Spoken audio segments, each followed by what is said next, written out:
Miss photogenique bon nkanje personally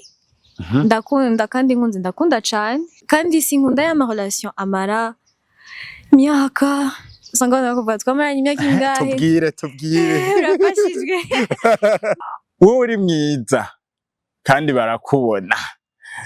hariho abantu bashaka kuvuga ati kenshi iyo baje kubatwaga abantu nkamwe hari abo babasaba sex cyangwa urukundo nikihe kidomini wawe dufate nk'umuhungu kuzorindura umukobwa 5 ans 7 ans ataki nakimwe kiraba sinzi peut-être aba bikunda mugabo ndibaze yuko de plus muguma muba intime cyane de plus usanga mwarengeje mwadepashije tugire ko behind the scene behind the scene muri Miss Burundi urahabona tuza turamix ntaje okay it's fine abantu benshi bakunda kubona ati bajya bakobwa bajya kanyama wanatoa quelque chose kugira bagere kuri rirya zina baba bafise niko biri ariko arashavuza ureze umupapa abize umwana kazibona ko yakubwira iki manumva umenga nasi sugar daddy manumva no sugar daddy kandi kuri abi normalize wowe usanga yakuzomeza mbabarira hariho ibintu bimaze igihe bisirikira kuri rezo sosiyo bita bya kera kandi turabona ko amashusho menshi y'abarundi ugasanga mbere hari n'abakobwa umuravye kwisura ati koma nico kinababwiye je nkunze nkunda nabi niyo mpamvu ugasanga nkaho niho rutanga kado mugubu yo bana urayitaje naho wese uhagurishwa mu ati ndaguze n'isi nishura abanyene inyuma ya kamera jewe sambaje chensi ndatanga wakera warayisabye twenga Jenny tubandanye Hello n'abakunzi ba Gatech TV uyu ni Mr Vibe ni Mr Vibe yamazana na vibe imwe idasanzwe numwigeme mwiza numwigeme ariko ara vibinga hano muri Buja ariko imbere ko ndamuvuga sinogenda ntababwiye nitwatangura ntababwiye ikibanza turimwo ni Framboya Garden ni kibanza ciza cyane ikibanza bakoreramwe ama mariage ari naco twakiriyemwo uno mwigeme ariko arahabura imisore harimo na Mr Vibe gender rivuze ni Jennifer umwamikazi w'ubwiza merci ana gender rivuze thank you yes kazi merci umeze bien ego nami niko fresh okay wimva gute gushika ni studio yacu deja ya Gatech kuri niyumva neza kwako je me dis à chaque fois ngiri privilège si bose rero nubona udasanzwe kandi mwakoze kunyumvira merci that's good kibanza kimeze neza kanature c'est bien ego vraiment niki wobwira abakunzi bagumye badusaba yuko twakuzana barabibasaje yes oh thank you babirerekana ko bankunda murakoze nanje ndabakunda j'espère que tuzakugirana byiza hamwe enquête boss yakuze yamba yambu boss boss wa Gatech yaduyikanije indamukanye thank you urumva ko rero no glory to God okay rero wakize ndamukanya ziwe ariko ukuntu muramukije nawe baramu oya kagiyemo agakati agwereka yes Jennifer ninde bon Jennifer numwigeme wo murundi kazi hama habasanzwe ndumunyamideli donc comme entreprise afise ma produit na ma service à vendre ndagira ma pub hama nkabandi no actrice donc mora nko kuri YouTube yanje ndagira ma vidéo posta beaucoup plus comme thème ya développement personnel gira ko babwira ko yitwa Mugisha Jennifer uri intéressant no kubona ibikorwa vyanje nukuri it's a pleasure jewe narayividise kandi uramamaza ibikorwa ndundi ego félicitations merci ndabibonera no ku matwi yawe I'm proud ndi fier wow ego ufise ubwiza budasanzwe iyo ndabikubwiye wimva gute? Bon, umva nyine ni compliment yose compliment yose nyine iraryoshe kumva. Merci. Ikindi naco ngo uri umuntu w'umutima mwiza, uri umuntu beef. Wabibonye gute? Bifatanye n'ibiyago. Yeah. En tout cas, ndi jalouse y'amahoro yanje. Donc, ikintu coza kintwara amahoro takija kure. N'abantu iyo dufuye ikintu ndagerageza gukora tout mon possible kugira nishe mu kibanza c'uyundi ndabitahura. Wow. Donc birafasha kumutahura no kuguma nyene ndi ku n'abantu bose. Ndabizi babikubajije benshi ntiturabyinjiramo cyane ariko nagoma ndakubaze twobifatanya n'ivyo uvuze yuko wewe wifuza amahoro cyane cyane. Kwambura rujya rugori wari wifuza amahoro canke yari vision wari wifuza gushikaho? Bon, Jesse nibaze yuko kugwambara vyari kuntwara amahoro kubera ko deja vyari bijanye n'ibintu nayo sanzwe ndimo. Bon, kuba tabizi ndi mannequin depuis 2023. Ndi umunyamideli kuva muri 2023. Rero nibaza yuko Miss Photogenique birajanye nabijya nayo sanzwe ndimo. Donc si ukumbuza amahoro yego. Kwitwa photogenique ni compliment. Si umuntu wese atoka ku mafoto donc ni compliment. Rero nayo shaka juste kwiconcentra cyane sur mes projets et tout. Et kandi numvise ndabigobereye kubikora. Really? Yeah. Wow, that's good. That's Thank good. You. Benshi iyo bababwiye uko ari beza. Ego. Barumva umengo baciye babahaye. Wowe ku ruhande rwawo umuntu akubaye ati uri mwiza. Niyihe image cayi yafisha? Bon, jewe deja nka culture yacu bondaise. Kandi nka religion ndimo. Donc baratwigisha humilité. Rero chaque fois umuntu abimbye ikintu ca mbere numva novuga ni glory to God. Merci Seigneur nunangiriye ni faveur. Gusa n'uwo muntu ndavuga ati merci. Ariko urashaka kuyibahava rero ukavuga ati kubera ndazi antuka wishize kakantu bishobora kuboneka uko antuka amenyo yawe urayategura kugira ashobore kuboneka neza. Ni isuku justement kugira isuku umubiri wacu. Ariko nabyo urashaka kubyiyemerako? Bon, voilà nababwiye imico yacu y'u Burundi. Donc mu muryango nakuriyemwo mvuga ishingiro. Humilité ni ikintu cambe. Donc ivyo vyose ntibikwemera kumva yuko wovyirata. Kumva ko nakwishira hejuru ego. Ico cose ndi atamana ntaco donc ntaco shoboye yo itarimwo nta tuba. Uranyemeje vraiment. Atamana. Yeah. Kubera ko uno musi wovyuka ugasanga wagaye ikintu kimeze uko visage yawe yabaye déformé ukagira accident. Ugasanga donc vyose ni kubw'ubwitange for the glory of the kingdom. Wow. Umuvugabutumwa haleluya. Okay. Jeni utwenga neza. Jya gutwenga. Nivyagukundira imbere ya Mr Vibe urabikora. Merci. Yes, ni Jennifer turiko turayaga ubona ko arerekana ishusho nziza y'igihugu cyacu kuva ugitangura kino gikorwa hariho ama challenge umuntu ashobora guhura nayo. Naye ama challenge cyane ko uzanye visage itari imenyerewe mu gihugu cyacu cy'Uburundi. Naye ma challenge uri kurahura nayo canke wahuye nayo? Bon, surtout au début nkuko nababwiye yuko natanguye mannequinat nyamide depuis 2023. Bon, ngisubiye inyuma gato ndavye nk'amafoto yanje nkiri umwana. Haya nabona umenga ukuntu nifotoza like basi sanga nagize ibintu abapost biba kandi ugasanga kibaza iyo vyavuye kayibona ni ibintu ndeye binyigishije nano cyangwa sanga turi mwibarabara tiko turagenda ugasanga ndakunda gusamara n'amapano zijya zama publicité uraziba ugasanga ndakunda kuzisamarira iki. Donc muri 2023 canatangura muri yo monde ya mannequinat. Uko nabwiye d'abord ma valeur y'Uburundi menga nini donc ni cyane ibintu by'abazungu baba bavuga ati cyane cyane uri umukristo ça aussi urumva rero ntibantahura surtout nayigeze ku murongo wa groupe biblique na ndumu evangeliste ndaririmba muri chorale ibintu byinshi donc ugaca usanga bacivuga ati na wewe wapagana donc ibintu bigiyemwo Jenny nawe umuntu wese ico gihe yandikiye amanura hamwe none habaye ayo majambo yaza entretien mu gihe waje kwiyandikisha muri Miss Burundi mannequin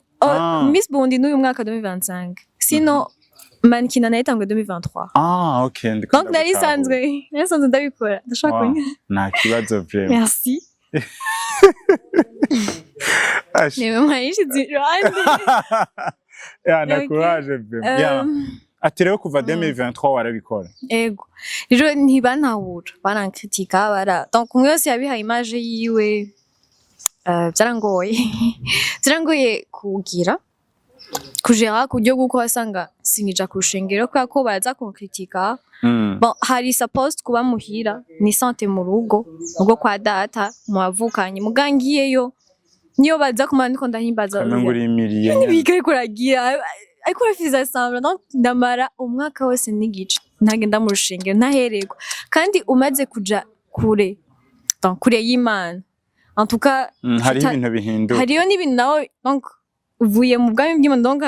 biraza kugukwega ugasanga certes nakunda mankina mugabo sindabibiyemwo nyene ndiko ndativa nico cambere ndiko ndagutahura none uri kuravugwa cyane turiko tuvuga muri 2023 no kwinjira basi 2024 uciye wiyumvira ide yo kwinjira muri Miss Burundi 2025 iyo ide yavuye hehe wavyumviriye gute inspiration yavuye hehe banje nabyo ndabikunda sinzi ko mubibona ndonzi rero konze neza merci ariyo yingiye asanga abanyeshuri n'abanyeshuri usanga bacokozana bagucokoza ubwo buronze rero kugira ni defanda nje ndababwiza inzu taye z'abamannequin inzu taye z'abamisi niyo nakura nzobu misi nzobu mannequin nongo bivuga mu blague hama mejeje ishure nje ndaja muri mannequin kugira mbe ndi entraîne ukuntu batambuka donc ivyo vyose kugira mbe ndi familiarize hama nja muri Miss Burundi hama je suis éloquente mu ndimi congereza igifaransa n'ikirundi bon n'ikirundi je me débrouille malgré que chanda saisir opportunité voilà ndajaye urumva se byandi umuntu yagusunikiyemo byarakujemo neza ndabikunda kuva kera ariko ntiwinje neza inspiration wayikuye he kuruko kuno wasanga bariko barambwira nkabivuga nk'iblague none ntibyagukoshanye ubaye muri kiya kibanza kandi abandi baragutera amasifu sinababwiye ko narisanzwe ndi umunyamideli kuva 2023 donc Miss photogénique narisanzwe ndi mannequin photogénique hariyo amakategori atandukanye y'abamannequin hariyo abamannequin kwanza ndibuka ngahano twaratuza kuhagirira repetition canke casting z'abamannequin ego tuvyibuka mba motaro bari bareba mukadefira muri kajya gapapa kwince ndavyibuka donc uraza kuducishiriza ko rero okay hanyuma urumva rero hari amakategori atandukanye y'abamannequin donc haba mannequin runway usanga batambuka abandi juste amafoto nkajya ama publicité et tout rero jewe ndumva ko ibintu byo gutambuka si vy'iwanje mugana naye nshaka kubimenya kugira ngo nje mu Miss kwa Miss wo muratambuka mugapresenta amaprojet hama donc cangira kuri côté muri iyo mannequin naca nsanga ndi beaucoup plus forte muri z'amafoto nivyo na developa cyane sinon ni kubera peut-être mutankurikirana avant sinon yasanzwe nkora amakuru wari hit bon pas hit ni hamwe nyine usanga utamba wirore ugakaya de jeune abakobwa beza nkawe barahura novuga nibibazo wapi bararonderwa cyane n'abasore n'abagabo Oyo vibe urayibona bon tu vous ai nico donc juste kumenya setting ama limite baraza ariko ntibabura umukobwa mwiza arakunda kubenga Jennifer arabenga kubenga mu essence urumva turakunda nagaca ndaguheba usanga bagwiza aba ex bon jewe aho kubagwiza mfuma ndeka kubijama hama donc bon je nkanje personally ndakunda kandi nkunze ndakunda cyane kandi tu vas donc mbabona umenga nzova nkora ma sacrifice y'ibintu bati non kandi avyihoze pour le moment kandi sinkunda ya ma relation amara myaka sangana ko vatwa mara imyaka ingahe tubwire urafashijwe sinkunda ajya ma relation nda umuntu aza yipanze ego bigiye gito hama iyo projet tuyikore donc si nkunda vya bindi nico gituma utagomba kuvyinjiramo vyihuse canke ubirimo muri kano kanya ntari mu rukundo Jennifer oya basore ndababarije oya kunyene bon ndabati doboka bon mugabo pour le moment vraiment numva menga si priorité kuja mu rukundo sico kiri priorité kuri no mwanya ndacitora mu bintu ndacakeneye kugira vision claire y'ivyo tu nenda kubaze Jen oui nakano kana nk'ubu wohura n'umusore avuga ati nditeguye ndipanze ibi nabiriya tu ibintu byose bibaze uko bikenewe dukore marriage uwo musore wo mwana no ndamukunda moi jewe nibaza avant narakunda guplanifya ibintu gasanga umwaka wese narawuteguri umva je nageze 2050 nageze 2000 wose nateguye n'abana bazokwiga gasanga byose nateguye mugabo nasanze hari ikibazo beruka kubaza muri video kuri kumbuga zanje nabajije abantu bankurikirana est-ce que vous croyez au destin ou au choix donc amashwa yawe canke destin nkawe ubwawe tu crois kuki destin canke ku mashwa ugiye jewe nizera muri destin voilà donc narabibonye ibintu byinshi byinshi napanze bafite nkitanga nkashamo effort byose bigapfa bikone bati vraiment nagerageje nko kuri ico sinovuga faut jamais dire jamais dans la vie tukiraho oya Jen wowe nuhe musore wifuza uvuga ati na musore guys ngakimajije musiyeze wiki kwanza msikia mumbatsi bazo by'abasore ntari umwigeme kandi mwiza okay icambere kidakwiye kubura umunga asenga amen akunda imana kushwa kwa nkunda yeah donc asenga pour de vrai intimité yiwe n'imana mva ki bon voilà c'est ça hamikindi donc wandi tuzosengera hamwe wandi tugize ikibazo oyo yuko tuvuga twushindura imbere bati ekanje kumavi wandi nyene urugo rwacu tuzoruragiza amarasi ya Yesu bla bla bla hama ico vraiment nigishaka kubura ako kagire utizerera muri Yesu fata toka kure ikindi sportif ari fit igane bon je me dis akunda sport ok akunda sport tukigenda sport hamwe ngabanije motivation nambye eo iki itaye ntajanga urumva zambye ati you have to work out hama azikurondera amafaranga turonderana hamwe donc tubatisa tuzobatisa hamwe ego mwiza anje wumva singorana nibikeye ariko ku mubiri gute umukungu azikurondera amafaranga naho yoba atize atize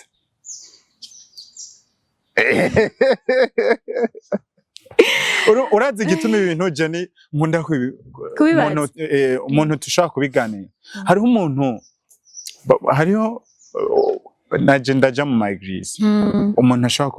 mu pastor yigereza kwigisha ati hari abantu bavuga ngo mana ngo ndakeneye ngo uzompa umwana ngo wari we wese iryo sengesho ngo rirakomeye specifique justement gusa hari ivyo ushobora guherako nk'ibintu bifise akamaro ukavuga ati finalement ariko ibindi ukavuga ati bindabirekeye Imana ariko ugapresiza abwiye na apreshije ico cambe kuri ico kibuze vraiment zoca shaka nubwo yoza afise ibiki nubwo yoza ari mwiza good atamana mbona muri yo nukuri it's fine your relation nshaka yego ko haje rero kandi Imana ibiguhe mu izina rya Yesu wowe uri mwiza kandi barakubona hariho abantu bashaka kuvuga ati kenshi iyo baje kubatwaga abantu nkamwe hari abo babasaba sex canke urukundo nikihe kidomini wawe banje nababwiye nta relation nkunda z'imyaka myinshi donc izo nibaza yuko ziba source ya vya bindi vyose tukakumurindira dufate nk'umuhungu kuzorindira umukobwa 5 ans 7 ans ati kina kimwe kiraba sinzi peut-être araba bikunda mugabo ndibaza yuko de plus muguma muba intime cyane de plus usanga mwarengeje mwadepashije rero jewe pour éviter ivyo je préfère kureka kubijamo hama nzi ndabijemo bisigura yuko umuntu ashobora gukora rapport sexuel n'umuntu aba ari muri relation wambajije nta muntu aragira akabikubaze direct njere donc na depashije ndakugaruriye hasi shimira urakwezi donc akaca nivyo birashika kaza nk'umupapa canke iki java naho ndabatuka bana gutuka content no basi nasanga nabwi seriously donc nasanga nabaye d'habitude ngoma ntwenga mugashavuye urumubi donc nasanga ntabitahura iki mugabo nibaza yuko byose ni mu kiyaga nabwi ati ntibikunda roquette yanyu ntibikunda murondera ahandi merci kwanza nkanamuhanura ari nk'umupapa nkanamuhanura na verse ndondera ko wapi tina handi rero ndagwanure na handi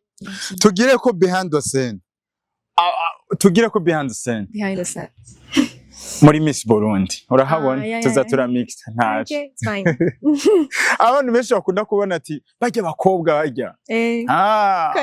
wanatoa quelque chose kugira bagere kuri rijya zina baba bafise niko biri hari abantu bakunda kuvuga ati aba bantu baratanga quelque chose kugira no mvuze quelque chose urayumva nimvugo mbabarira amatwi now explique toi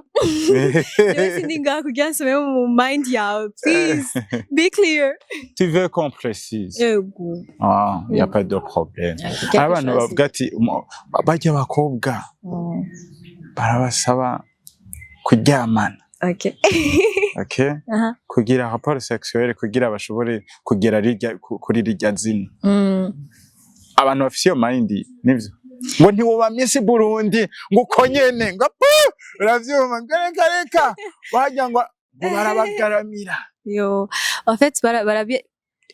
urana mu bintu byose abantu quoi que tu fasses le monde aura toujours à dire abantu bafise amateori nazi donc bakabinormaliza ukamenga je kuvyo nabonye nara participer du début à la fin navyo nigeze mbona ngo hariho ngo abantu bibikomerezwa ngo bategura misi ngo hejuru jewe kubwanje ntawanyandikiye donc nta nabona ariko araza tubwiriza tubwiye si kandi murazi ko ntabeshe nakwibabwira reka tubyizere aho umuntu wamaze kubivuga ati hariho abakusaba ni hari muri Miss ni bari nko mu buzima busanzwe abo bantu bihanize rero umve nibazi ko nyina karate sawa musu ngazora nivumuri byanje sajaka enzi ko ari je ndagutweze uyu munsi hoho urangije okay turiko turabandanya tuza turamixa kugira ibintu biryoha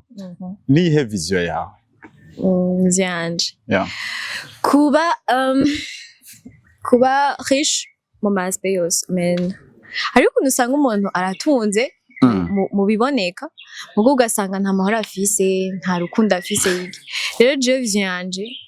kuba afise stabilité nyene mu bintu byose mu bintu kamera n'ivyo bintu byose mugabo basi hari ivyibanze ngo mbari ubipanga ivyo bintu nkukunda gwaye akarorero hamwe usanga afise amahera menshi mugabo ntuzokwigera ubona mu rugo rwiwe bariko baratwenga donc nta mahoro bafise Vizio yawe nuko no mu rugo habaho Jean nyine habeho basi muri vyose mbe ntakihaniwe nagiye mvuye ngo mbe nkihaniwe ego wishe neza nywa akanyobwa Jenny waje kuvuga icya karate oya yari oya reka wari wavuze yuko ukeneye n'umusore ashoboye sport ariko barashavuza ureze umupapa afise umwana kazibona ko yakubwira iki manumva umenga nasi sugar daddy manumva no dushaka sugar daddy kandi kuri abi normalize wowe usanga yakuzomeza mbabarira uzomeza n'isnajya sakanwa karatura wowe uzoburi uri fidèle uzoba haleluya amen okay hari ibintu bimaze igihe bisirikira kuri Yesu sosiyo bita bya kera kandi turane ko amashusho menshi y'abarundi ugasanga mbere hari n'abakobwa umuravye kwisura ati koma Biye bintu logique mawe bifata gute biba vyagenze gute niye impanuro wotanga bagira abaniranye n'abafana banje utanga impanuro n'ukuntu ukuvuga ko biba vyagenze bonje nibaza nico kinabwiye orana n'ababikora shiso yuko avant abakora zawakira bazirungi sinibaza ko ari muri we yo gufata video hama ngo upost no nibaza yuko nico kinabwira l'amour embête parfois rero ugasanga pour l'amour yiyibagiye ya donc yakoze ibintu atokora normally rero jisho numva no bahanura jewe deja uwo bisa no consider yuko nta nkunda ntanyuba unyuba sinibaza ko umbwira ibintu nyivyo umuntu yo gusaba ifoto y'ubwambure bwawe ni wo bunyuba ariko bavuga ngo abakobwa nabo ngo baraka cyane bakino gihe bon jewe deja navuze yuko ikintu cambere nkeneye ku muhungu tuzogira hazoba harimo icambere Imana sinibaze yuko azi yuko atarantwara I mean yoza kunyasama ko ambwiye ibintu nyivyo tu vois donc je me yava ngo nabisi ijambo rya mu mutima wanje kugira ngo naye kugucumura donc yo kwibuka ko vyose turavyemererwa mugabo si vyose bitugiye ikimazi kandi si donc yo menya kwikontrol kandi akamenya hariho amalimite atarenga donc si vyiza kugenda hano ari we wese hama ico je nibaza novuga bagiye babikoze soko ari birovu pour l'amour hariho umuntu ashobora gukora ibintu nawe ava yaravuga no kwikontrola bikagora urumva nico kinababwiye je nkunze nkunda nabi niyo mpamvu je ndabireka bon simvuga ngo nobikora aya kavuge bon navuze hariho nk'ibintu usanga district ndiki mugabo pour l'amour ugasanga nyine sigaye noroshe sigaye donc ugasanga nawe urabitahura navyubona ndavyumva ugasanga nkawe niho rutanga kado mugubu yo bana urayitaje naho wese wohagurishwa mu ati ndaguza n'isi man donc ugasanga hari ibintu usigaye donc ukora pour l'amour rero nibaza ko babikora pour l'amour mugabo bagenzi iyumvire kandi umuhungu azobikubwira nazokuba umuhungu azomubwiriye azomusaba aya ma video n'amafoto yawake kwanza kweka ibizerwa ngo haravumwe wizigiye umwana w'umuntu umwizigira nkandi yo nyishura umwizigira nyishura abanyene inyuma ya kamera jewe jensi ndatanga wakera warayisabye twenga Jenny tubandaye oya pour juste ndasaba nta niyo niteze gusaba kubera ko bizomweka kutamwubaha urumva umuhungu ashobora kugusaba wakera n'ubunyubaha kandi jewe nubwo nabwiye ko nkunda nabi mugabo kuri dignité yanje nukuri nofuma nemera gusufra kuri yo court terme mugabo nkumva ko tu vois navuga ati je kuri dignité yanje it's fine iyi relation ndayivuyemo même si ndagukunda vyo gufa ndumva navuga ati kuri dignité yanje ku buntu donc il faut kugarda ubuntu bwawe rezi benshi bama bahakwa kuyahura kuri ivyo bintu donc si vyiza kugenda blindly iyumvi est-ce que trust et confiance arayimerita batayimerita ntayimerita donc umutrete treta uwo muptitami nk'umuptitami ntumutrete nk'umugabo wawe ese umugabo wawe trete umufiança ariko muriko murategura kubakana raba tutarubakana ntiturubakana niyo waba umugabo wanje nzogutwita nk'umugabo wanje mugu uzomuha byose passer limite ya yes reka nizere yuko ikiyago tugiraniye ari ciza hari ijambo wobwira abakunzi bawe mu kurangira bon j'espère que twagiranye ibihe byiza ndabakunda kandi ndabasengera reka ndagushimire Jennifer nawe ndabashimira twayaze neza and then you so beautiful thank you